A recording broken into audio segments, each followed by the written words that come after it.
Hello guys. അപ്പോൾ നമ്മൾ ഇന്ന് എക്സ്പ്ലെയിൻ ചെയ്യാൻ പോകുന്നത് 2024 റിലീസായ high school return of a gangster എന്നൊരു ആക്ഷൻ കോമഡി സീരീസാണ്. അപ്പോൾ മൊത്തം 8 എപ്പിസോഡുകളാണ് ഈ സീരീസിൽ വരുന്നത്. അപ്പോൾ നമുക്ക് നേരെ എക്സ്പ്ലനേഷനോട് കടക്കാം. അതിനു മുമ്പ് എൻ്റെ ചാനൽ ഇതൊരു സബ്സ്ക്രൈബ് ചെയ്തില്ലെങ്കിൽ തീർച്ചയായും സബ്സ്ക്രൈബ് ചെയ്യുക. ഈ എപ്പിസോഡിൻ്റെ തുടക്കത്തിൽ കാണിക്കുന്നത് കിം ഡ്യൂക്ക് എന്നയാളെയാണ്. ഈ സീരീസിലെ ഒരു മെയിൻ ക്യാരക്ടറാണ് ഇയാൾ. ഇയാൾ തൻ്റെ ഉന്നത വിദ്യാഭ്യാസത്തിന് വേണ്ടിയുള്ള പ്രാക്ടീസിലാണ്. കണക്ക് പരീക്ഷയായിരിക്കും ചെയ്തു പഠിക്കുന്നത്. പക്ഷേ കറക്റ്റ് ടൈമിൽ എഴുതി തീർക്കാൻ പറ്റിയില്ല എന്ന് മാത്രമല്ല, എല്ലാം തെറ്റിച്ചെഴുതുകയും ചെയ്യും.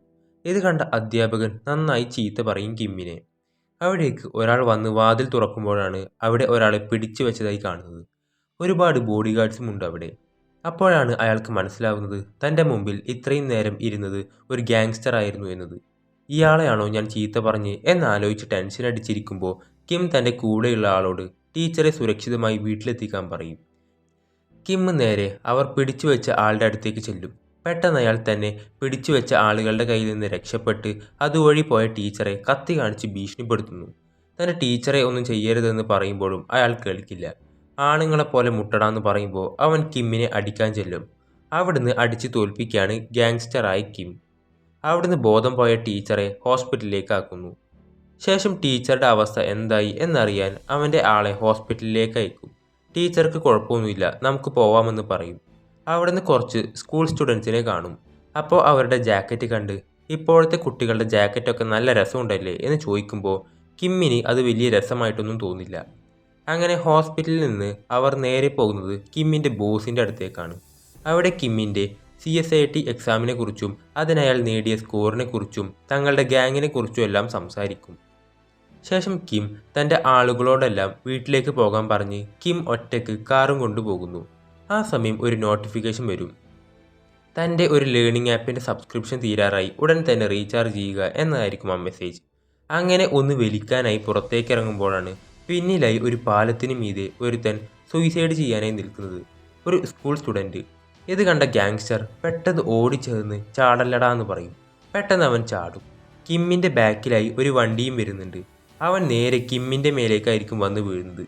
കിം പെട്ടെന്ന് എഴുന്നേൽക്കും. ആ സമയത്ത് വേറൊരു വണ്ടി വന്ന് അവനെ ഇടിച്ചിടുകയാണ്. ശേഷം ഗാങ്സ്റ്റർ കിം ഞാൻ മരിച്ചോ എന്ന് കരുതി കണ്ണു തുറന്നു നോക്കുമ്പോൾ ഹോസ്പിറ്റലിലായിരിക്കും ഉള്ളത്. അവന് നടക്കാൻ പോലും പറ്റുന്നുണ്ടാവില്ല. കണ്ണാടി നോക്കുമ്പോൾ ആ പയ്യനെ ആയിരിക്കും കാണുന്നത്. അല്ല, ഇവനല്ലേ ഇന്നലെ ചാടിയത്? ഇതെന്താ ഇങ്ങനെ കാണുന്നത്? അല്ല, എൻ്റെ സൗണ്ട് എന്താ ഇങ്ങനെ? ഞാൻ എന്തൊക്കെ സ്വപ്നമായി കാണുന്നത്? അവിടെ കിമ്മിൻ്റെ ആളുകൾ ഈ ഡോറ് തുറക്കാൻ വേണ്ടി പറയുന്നുണ്ട്. എന്നാൽ ഡോക്ടേഴ്സ് കടത്തിവിടുന്നില്ല. തൻ്റെ ആൾക്കാരല്ലേ എന്ന് വെച്ച് ഡോറ് തുറക്കും. പെട്ടെന്ന് തന്നെ അവൻ്റെ മോന്ത കിട്ടുന്നു കൊടുക്കും. ആ പയ്യൻ നീ എന്താടി ചെയ്യുന്നത്, വട്ടായോ? ആ സമയം വീണ്ടും കണ്ണാടിയിലേക്ക് നോക്കുമ്പോൾ ആ പയ്യനെ തന്നെ കാണും. ഇത്രയും മടി കിട്ടിയ സ്ഥിതിക്ക് അവൻ ഉറപ്പിക്കും ഇത് സ്വപ്നമല്ല. സംഭവം എന്തെന്നാൽ ആ ആക്സിഡൻറ്റിൽ ഇവരുടെ ബോഡി പരസ്പരം സ്വാപ്പായിട്ടുണ്ടാകും. ഗാങ്സ്റ്റർ ഇപ്പോൾ ഉള്ളത് ഈ പയ്യൻ്റെ ബോഡിയിലായിരിക്കും. ഈ പയ്യൻ്റെ പേര് ശരിക്കും സോങ് എന്നാണ്. നിന്നെ രക്ഷിക്കാൻ നിന്നുകൊണ്ടാടാ ഞങ്ങളുടെ ബോസ് മരിച്ചുപോയത് എന്ന് പറയും. എന്നിട്ട് അവനെയും കൂട്ടി കിമ്മിൻ്റെ ഫ്യൂണറൽ നടക്കുന്ന ഹാളിലേക്ക് ചെല്ലും. എന്നിട്ട് സോറിയും താങ്ക്സും പറയുമെന്ന് പറയും. പെട്ടെന്ന് കിം അതൊക്കെ തട്ടിമാറ്റി ഞാൻ മരിച്ചിട്ടില്ല, ഞാൻ ജീവിച്ചിരിക്കുമ്പോഴും എൻ്റെ ശവമടക്ക് നടത്താൻ എന്ത് ധൈര്യം ഉണ്ടടാ, എന്നെ നോക്ക്, ഞാൻ ജീവിച്ചിരിപ്പുണ്ട്, ഇവനെ പുറത്തേക്ക് എറിയെന്ന് പറയും. അവൻ്റെ ബോസ് അവിടെ ഇരിക്കുന്നുണ്ടാവും. അയാൾ അവനോട് അവിടുന്ന് പോകാൻ പറയുന്നു. എന്നിട്ട് അവൻ മോർച്ചറിയിൽ കയറാൻ നിൽക്കുമ്പോൾ ഒരാൾ ഏയ് ഇവിടെ പ്രവേശനമില്ലെന്ന് പറയുമ്പോൾ അടി കിട്ടുന്നതിന് മുമ്പ് മാറി നിന്നോന്ന് പറയും. അങ്ങനെ ചെന്ന് നോക്കുമ്പോൾ ശരിക്കും ആ ഗാങ്സ്റ്റർ മരിച്ചിട്ടുണ്ടാകും. പക്ഷെ അതിൻ്റെ ആത്മാവ് ഇപ്പോൾ ഉള്ളത് സോങ് എന്ന ഈ പയ്യൻ്റെ ഉള്ളിലാണ്. ഇവൻ അയാളോട് എങ്ങനെ ഇയാളെ വീണ്ടും തിരിച്ചു കൊണ്ടുവരാം, നിങ്ങൾക്കറിയാമത്, അയാൾ മരിച്ചുപോയി, ഇനിയൊന്നും നടക്കില്ലെന്ന് പറയും. നാളെ ഈ ബോഡി ചാരമാകും എന്ന് പറയുന്നു. ശേഷം കിം വീണ്ടും അതേ പാലത്തിൻ്റെ മുകളിൽ നിന്ന് ചാടാനായി നോക്കും. അന്ന് ഉണ്ടായ ഷോക്ക് അതേപോലെ വന്നാൽ തിരിച്ചു വീണ്ടും പഴയ പോലെ ആകുമെന്നാണ് അവൻ വിചാരിക്കുന്നത്. എന്നിട്ട് പോയിക്കൊണ്ടിരിക്കുന്ന ഒരു ബസ്സിൻ്റെ മുകളിലേക്കായിരിക്കും വന്ന് വീഴുന്നത്. ശേഷം വീണ്ടും അവൻ കണ്ണു തുറക്കുമ്പോൾ ഹോസ്പിറ്റലിലാണുള്ളത്. എണീറ്റയുടൻ ബോഡി സ്വാപ്പ് ആയോ എന്നറിയാൻ വേണ്ടി കണ്ണാടി ചോദിക്കും. നോക്കുമ്പോൾ വീണ്ടും ആ സോങ്ങിൻ്റെ മുഖമായിരിക്കും കാണുന്നത്. ഇവൻ പെട്ടെന്ന് അവൻ്റെ ബോഡി ഇന്ന് ചാരമാകുമെന്ന് പറഞ്ഞല്ലോ, അത് കാണാൻ നിൽക്കുന്ന സമയം അത് കഴിഞ്ഞു പോയി. 3 ദിവസമായി അത് കഴിഞ്ഞിട്ട്. അതുവരെ നീ നല്ല ഉറക്കത്തിലായിരുന്നു, ഇപ്പോൾ റെസ്റ്റ് എടുക്കുമെന്ന് പറയും. ശേഷം കിം ആലോചിക്കും ഇവനൊരു പയ്യനാണ്, എന്തായാലും സ്കൂളിൽ പഠിക്കുന്ന സമയം തന്നെയായിരിക്കും. ഇവന് ഫാമിലി ഒന്നും ഇല്ലേ? ഇതുവരെ ആരും വന്നില്ലല്ലോ. ആ സമയത്താണ് ഒരു പെണ്ണ് അവിടേക്ക് വരുന്നത്. ആദ്യം വിചാരിക്കും ഇവൻ്റെ അമ്മയാണെന്ന്. പക്ഷെ വന്നിട്ട് ഇവനെയും ഇവൻ്റെ അമ്മയെയും ഒരുപാട് ചീത്ത പറയാൻ തുടങ്ങും. ഇതിനിടയിൽ ഏതോ ഒരു ചെയർമാനെ കുറിച്ചും സംസാരിക്കുന്നുണ്ട്. പക്ഷെ ഇതൊന്നും കിമ്മിന് മനസ്സിലാകുന്നുണ്ടാവില്ല. ഈ പയ്യൻ്റെ ലൈഫ് കുറച്ച് പ്രശ്നമാണെന്ന് ഗ്യാങ്സ്റ്ററായ കിമ്മിന് മനസ്സിലാവും. ശേഷം അവൻ്റെ ടാബ്ലറ്റ് എടുത്തു നോക്കുമ്പോൾ ഓട്ടോമാറ്റിക്കായി അൺലോക്ക് ആവും. അത് ഫേസ് ലോക്ക് ആയിരിക്കും. നോക്കുമ്പോൾ തന്നെ അതിൽ ഒരു ഡയറി പോലെയാണ് കാണുന്നത്. എനിക്ക് സ്കൂൾ മടുത്തു, എനിക്ക് മതിയായി, ഞാൻ നിർത്തുകയാണ്, എനിക്ക് മരിക്കണം, അങ്ങനെയെങ്കിലും ആശ്വാസം കിട്ടുമല്ലോ എന്നൊക്കെയായിരിക്കും അതിലവൻ ആദ്യം വായിക്കുന്നത്. അതിലവൻ നേരിട്ട ഒരുപാട് കാര്യങ്ങൾ എഴുതിയിട്ടുണ്ടാകും, പ്രത്യേകിച്ച് ബുള്ളിയിങ്. ആദ്യം അവർ എന്നോട് വീട്ടിൽ നിന്ന് മദ്യം മോഷ്ടിക്കാൻ പറഞ്ഞു, പിന്നെ അത് ആഭരണങ്ങളായി. ഇനി മോഷ്ടിക്കാൻ ഒന്നും തന്നെ ബാക്കിയില്ലെന്ന് പറഞ്ഞപ്പോൾ കടയിൽ നിന്ന് സിഗരറ്റ് മോഷ്ടിക്കാൻ ആവശ്യപ്പെട്ടു. ഞാനത് ചെയ്തില്ലെങ്കിൽ അവന്മാർ എന്നെയിട്ട് അടിക്കുമായിരുന്നു. ഇത് വായിച്ച ഗ്യാങ്സ്റ്ററിന് വരെ തരിച്ചു കയറും ദേഷ്യം കൊണ്ട്. ഞാൻ വിചാരിച്ചത് എൻ്റെ സ്കൂൾ ലൈഫ് അലമ്പായെന്ന, കാരണം ആ ബുള്ളീസ് എൻ്റെ സെയിം ക്ലാസ്സിലായിരുന്നു. പക്ഷേ ഞാൻ ഹാപ്പി ആയിരുന്നു. ചോയ് എന്നൊരുത്തൻ എൻ്റെ ക്ലാസ്സിലായതുകൊണ്ട് തന്നെ എനിക്ക് അവൻ്റെ ഒരു ഫ്രണ്ടാകാൻ ഭയങ്കര താല്പര്യമായിരുന്നു. അതുകൊണ്ട് മാത്രം ഞാൻ അവനെ നോക്കുമായിരുന്നു. പക്ഷേ അവനെ ആരും കൂട്ടത്തിൽ കൂട്ടുമായിരുന്നില്ല. ആ ബുള്ളീസ് അവൻ്റെ മേല് അമ്പൊക്കെ വിട്ട് കളിക്കും. ഇവിടുന്നാണ് അവൻ ജീവിതം അവസാനിപ്പിച്ചാലോ എന്ന് ചിന്തിച്ചു തുടങ്ങിയത്. ഇതും വായിച്ച് ദേഷ്യം വന്ന കിം ആ ടാബ്ലറ്റ് ഇറക്കി പൊട്ടിക്കും. ഇപ്പോൾ എനിക്ക് മനസ്സിലായി എന്തുകൊണ്ടാണ് ഞാൻ നിന്റെ ബോഡിയിൽ വന്നതെന്ന്. ചിലപ്പോൾ ഇതൊരു ദൈവനിശ്ചയമായിരിക്കും. ഇനി ഞാൻ സ്കൂളിൽ പോവും, എല്ലാത്തിനും അടിച്ച് മൂലക്കിരുത്തും. അപ്പോൾ തുടങ്ങാം സോങ്. സ്കൂളിൽ പോയി നമുക്കൊരു നിരപ്പ് നിരത്താമെന്ന് പറയും. ശേഷം കിം സോങ്ങായി അവൻ്റെ വീട്ടിലേക്ക് ചെല്ലും. അവിടെ ഒരു സ്ത്രീയെ കാണും. പക്ഷെ കണ്ടിട്ട് ഇവൻ്റെ അമ്മയായിട്ട് തോന്നുന്നില്ല. ഇനി ഇവിടുത്തെ വേലക്കാരിയാണോ? ഇപ്പോൾ അവൻ്റെ അമ്മ ഏതാണെന്ന് ചോദിക്കാൻ പറ്റില്ലല്ലോ. അവരുടെ വർത്തമാനത്തിൽ നേരത്തെ വന്നു പോയത് ഇവൻ്റെ അച്ഛൻ്റെ സെക്രട്ടറി ആണെന്ന് മനസ്സിലാവും. ആ നേരം അവിടെ കിടന്ന ഒരു സ്ത്രീയെ കണ്ട് ഇനി ഇതാണോ ഇവൻ്റെ അമ്മ എന്ന് കിം ആലോചിച്ച് നിൽക്കും. ശേഷം അവന് കഴിക്കാൻ കൊടുക്കുമ്പോൾ കുറച്ചേ കൊടുക്കൂ. സാധാരണ അത്രേ അവൻ കഴിക്കാറുള്ളൂ. പക്ഷെ ഇത് കിം ആയതുകൊണ്ട് ഇനിയും വേണമെന്ന് പറയും. അങ്ങനെ വയറ് നിറച്ച് ഫുഡ് കഴിക്കും. അപ്പോൾ അവർ എന്താ ആ സോഫയിൽ കിടന്നുറങ്ങുന്നത് എന്ന് ചോദിക്കുമ്പോൾ അത് കുടിച്ച് ബോധം പോയതാ. ആ മെയ്ഡ് പറയുന്നു, നിന്റെ ആക്സിഡന്റിന് ശേഷം ആ സെക്രട്ടറി ഒരുപാട് വട്ടം ഇവിടെ വന്നിരുന്നു, എന്നിട്ട് ഒരുപാട് മദ്യം ഇവൾക്ക് വാങ്ങിക്കൊടുക്കും. ഓക്കെ കൺസ്ട്രക്ഷൻ്റെ ചെയർമാൻ്റെ മകനാണ് സോങ് എന്ന് കിമ്മിന് മനസ്സിലാവും. ശേഷം അവൻ റൂം ഒന്ന് ചുറ്റിക്കാണും. ഇവൻ ഭയങ്കര റിച്ച് ആണെന്ന് മനസ്സിലാവും.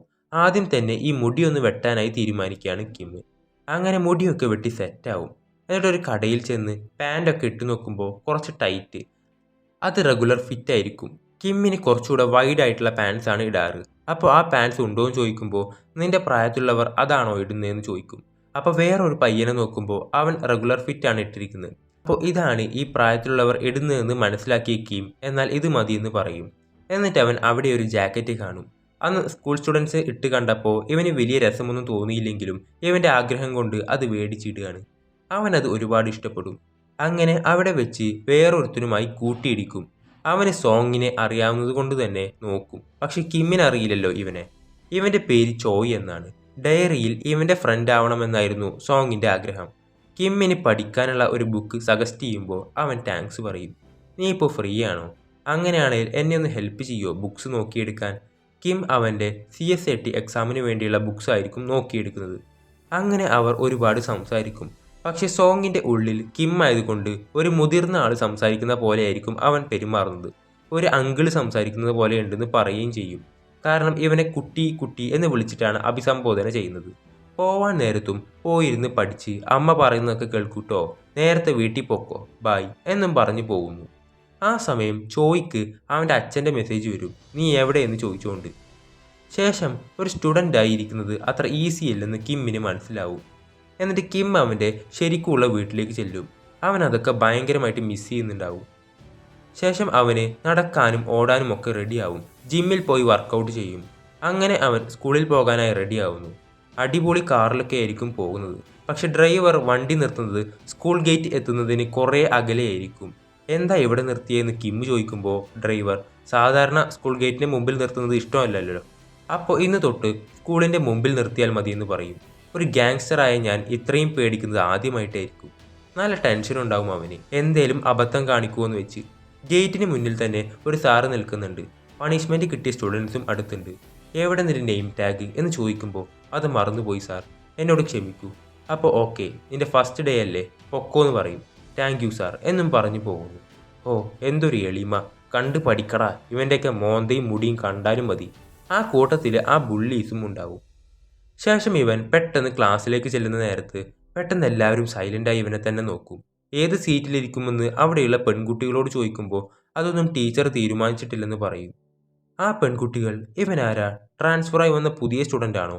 എന്തായാലും കാണാൻ അടിപൊളിയാ, ഇവൻ എവിടെയോ കണ്ടിട്ടുണ്ടല്ലോ. ശരിയാ, എവിടെയോ കണ്ട പോലെ. ആ സമയത്താണ് ടീച്ചർ വരുന്നത്. എല്ലാവരും കിട്ടിയ സീറ്റിൽ പോയിരിക്കും. അവൻ്റെ ക്ലാസ്സിൽ തന്നെയായിരിക്കും ചോയും. അങ്ങനെ അറ്റൻഡൻസ് എടുക്കുന്ന നേരത്ത് സോങ്ങിൻ്റെ പേര് വിളിക്കുമ്പോൾ അവൻ പ്രസൻറ്റ് പറയും. അത് കേട്ട് എല്ലാവരും ഒന്ന് ഞെട്ടും. അവനാണോ ഇത് എന്ന് വെച്ച് എല്ലാവരും നോക്കും. എപ്പോഴും തല താഴ്ത്തിയിരുന്ന് മുടി വെച്ച് മുഖം മറച്ചിരുന്ന പയ്യനായിരുന്നു. അവൻ്റെ മുടിയൊക്കെ കണ്ട് അടിപൊളിയായിട്ടുണ്ടെന്ന് പറയും ഗേൾസ്. ശേഷം ക്ലാസ് കഴിഞ്ഞ് ടീച്ചർ പോകും. അപ്പോൾ ആ ബുള്ളി എണീച്ച് നേരെ കിമ്മിൻ്റെ അടുത്തേക്ക് ചെല്ലും. സോങ് ആണെന്ന് കരുതി. എന്നിട്ട് അവൻ്റെ പേര് ശ്രദ്ധിക്കും. ജെയ്മിൻ എന്നായിരിക്കും. ഈ പേരായിരിക്കും ആ ഡയറിയിൽ ഇവനെ ഉപദ്രവിച്ചതായി കൂടുതൽ കണ്ടത്. ഞാനും നിന്നെ ഒന്ന് കാണാനായി കാത്തിരിക്കുകയായിരുന്നു. ശേഷം അവനെ അവരുടെ ഇടയിലേക്ക് കൊണ്ടുപോകും. അതിലൊരു ബുള്ളി, എൻ്റെ കാഴ്ചയ്ക്ക് എന്തെങ്കിലും പറ്റിയോ, നീ ഇപ്പോൾ ചിരിക്കുകയാണോ? അപ്പോൾ കിം, നമുക്കിത് വേഗം തീർത്തിട്ട് ക്ലാസ്സിൽ കയറാമെന്ന് പറയും. അപ്പോൾ നീ തുടങ്ങി വെച്ചാൽ ഞാൻ തീർക്കാമെന്ന് പറയും. അങ്ങനെ ഫൈറ്റ് ചെയ്യാൻ തുടങ്ങും. പക്ഷെ കിമ്മിൻ്റെ പഴയ ബോഡി അല്ലല്ലോ. അതനുസരിച്ച് അവന് ഫൈറ്റ് ചെയ്യാൻ പറ്റുന്നുണ്ടാവില്ല. ഒരടിക്ക് അവൻ്റെ ബോധം പോകുന്നു. അങ്ങനെ അതും കാണിച്ചുകൊണ്ടാണ് ഈ എപ്പിസോഡുകൾ അവസാനിക്കുന്നത്. അപ്പോൾ അടുത്ത എപ്പിസോഡുമായി ഉടൻ വരുന്നതാണ്. ആ എപ്പിസോഡുകളെല്ലാം മിസ്സാവാതിരിക്കാനായി ഈ ചാനൽ ഒന്ന് സബ്സ്ക്രൈബ് ചെയ്യുക.